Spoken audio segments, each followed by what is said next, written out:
Setiap bid'ah itu sesat. Kok ada yang protes? Yang mengatakan setiap bid'ah itu sesat siapa? Nabi. Sebenarnya Wahabi itu juga membagi bid'ah.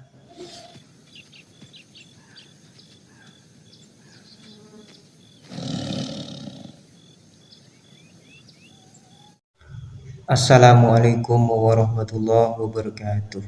Bismillahirrahmanirrahim. Allahumma salli wa sallim wa barik ala sayyidina Muhammad wa ala ali sayyidina Muhammad. Amma ba'du.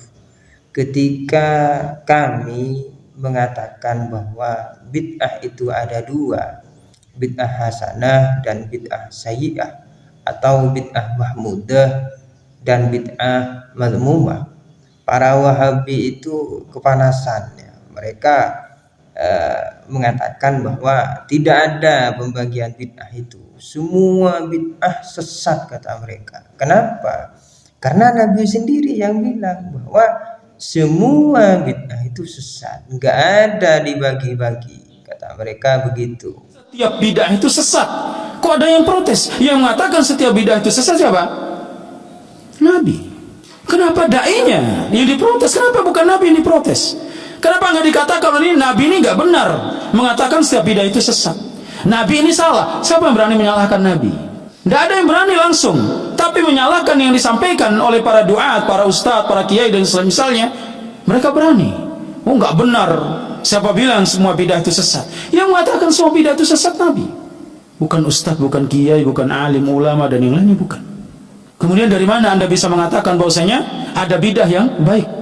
Sementara Nabi mengatakan semua bidah itu sesat dalam perkara agama, dalam perkara amalan.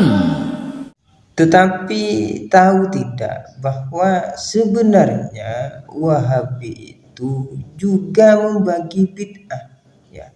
Bukan hanya membagi bid'ah menjadi dua, tetapi lebih ya. Bid'ah itu kan kata mereka adalah sesuatu yang tidak ada di zaman Nabi, tidak dicontohkan oleh Nabi, tidak ada perintahnya oleh Nabi, ya, tidak dilakukan oleh Nabi. Tetapi ketika kami mengatakan bahwa mobil, pesawat, HP itu tidak ada di zaman Nabi, laku ente gunakan, dan mereka menjawab, ada sesuatu yang baru yang tidak ada di zaman Nabi, yang tidak dicontohkan Nabi, yang bid'ah itu dalam urusan agama. Kalau urusan dunia, kalau sesuatu yang baru tersebut yang tidak ada contohnya tersebut dalam urusan dunia, maka tidak bid'ah, kata mereka. Lah ini sudah secara tidak langsung mereka sudah membagi bid'ah. Bid'ah agama dan bid'ah dunia. Ya, karena mereka sering bilang yang bid'ah itu dalam urusan agama. Kalau dunia mah tidak. Berarti mereka sudah membagi bid'ah. Bid'ah agama dan bid'ah dunia. Ya. Yang kedua, ketika kami katakan bahwa Sayyidina Umar pernah berkata, nikmatul bid'ah hadhihi, senikmat-nikmat bid'ah adalah ini. Lah Sayyidina Umar berkata bahwa ini adalah bid'ah. Bid'ah dalam urusan agama. Hal yang baru. Karena tarawih tidak pernah dilakukan full berjamaah selama sebulan di masa Nabi. Tahu nggak Wahabi bilang apa? Itu bid'ah secara bahasa. Yang dimaksud Sayyidina Umar itu adalah bid'ah secara bahasa. Berarti Wahabi itu sudah membagi bid'ah secara tidak langsung. Ada bid'ah secara bahasa, ada bid'ah secara istilah. Bid'ah lughawi, bid'ah istilahi. Begitu. Yang terakhir yang paling baru, ketika kami mengatakan bahwa tauhid dibagi tiga, kemudian ilmu tajwid, ilmu hadis dan semacamnya itu tidak ada di zaman Nabi ya, itu dalam urusan agama. Lalu mereka menjawab, Wahabi menjawab, oh, itu hanya wasilah. metode. Jadi tidak apa-apa kalau metode.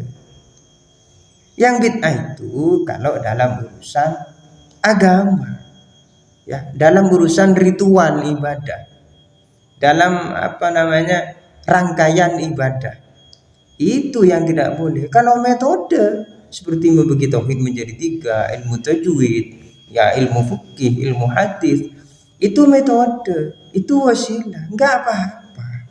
Berarti mereka sudah membagi bid'ah secara tidak langsung, yakni bid'ah metode dan bid'ah ritual ibadah. Ya. Jadi diakui ataupun tidak, itu adalah jurus-jurus Wahabi ketika kami mengatakan bahwa bid'ah itu ada 2. Jurusnya jurus ngeles. Yang ngelesnya itu akhirnya mereka membagi-bagi bid'ah. Bid'ah, ya. Bid'ah dunia kata mereka, ini bid'ah secara istilah, kemudian ini hanya metode. Bid'ah secara metode. Ya, jadi mereka sudah membagi bid'ah berapa itu.